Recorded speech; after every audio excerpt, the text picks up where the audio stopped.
Today, traffic lights are one of the most common things in the city.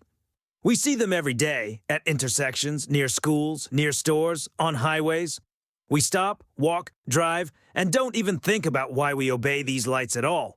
Three colors control millions of people and cars, and this seems completely normal. But when traffic lights first appeared, they seemed a strange, unreliable, and even frightening idea. People found it difficult to accept that street traffic could be controlled not by humans, but by a mechanism.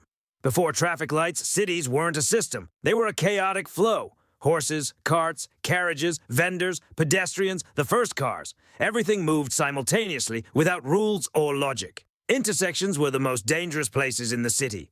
People crossed the street on a whim. Drivers drove, hoping that someone would yield. There were no priorities. There was no order. There was no structure. The boldest went. The most brazen passed. Accidents were commonplace. Injuries were the norm. Fatalities were part of urban reality. Newspapers of the time regularly reported on horrible incidents on the streets, but there were no solutions. The problem became obvious. Traffic needed to be controlled. At first, this was done by people, traffic controllers and police officers. They waved their arms, whistled, shouted, and pointed. But cities grew. Traffic became more complex, the flow of cars increased, and humans simply couldn't cope. And then a new idea emerged. To control traffic, not with people, but with signals. Not with words, not with gestures, but with visual signs, understandable to everyone, regardless of language or culture. The first traffic light in history appeared in London in 1868. Its creator is considered to be engineer John Peake Knight, a railway signaling specialist. He took the idea of railway semaphores and adapted it for streets. The traffic light was gas-powered, not electric, running on kerosene and gas and operated manually. It had two signals, red and green. Interesting fact, the first traffic light in history exploded due to a gas leak, injuring the policeman operating it. After this, the experiment was deemed dangerous and the idea was temporarily shelved. People decided that light machines were strange and unsafe. The idea resurfaced in the early 20th century with the advent of electricity. In 1914, engineer James Hogue installed the first electric automatic traffic light in the United States. It operated on a timer, switched automatically, and did not require constant human presence. Later, a third color, yellow, was added, which became the key element of the entire system. The logic of colors and the system. Yellow created a pause. Not an abrupt stop, not a sudden start, but a moment to make a decision.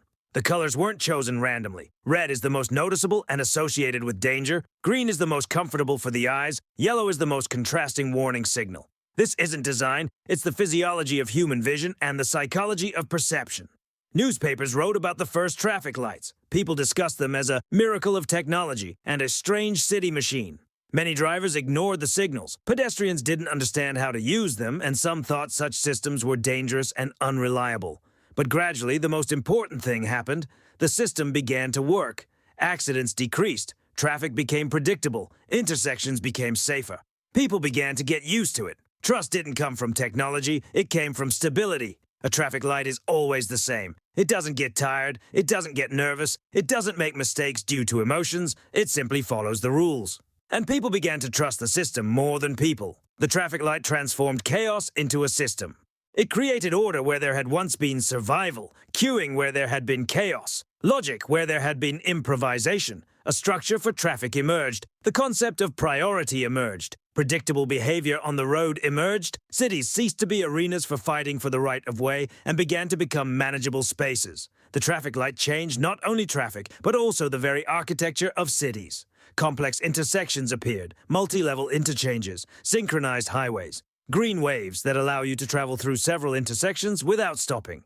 It is impossible to imagine modern megacities without traffic lights. Without them, transportation systems simply would not function. A traffic light is more than just a pole with lamps. It is a system of trust. It is a symbol of order. This is a technology that has taught millions of people to obey rules, not humans. We don't know who exactly controls the traffic light. We don't see the system. We don't understand the algorithms. But we trust. We stop cars. We cross the street. We make decisions because the right color is on. A traffic light doesn't speed up traffic. It makes it possible. It transforms chaos into order and randomness into system. And it all began with a simple idea, to control not people, but rules. That's how the history of the traffic light began.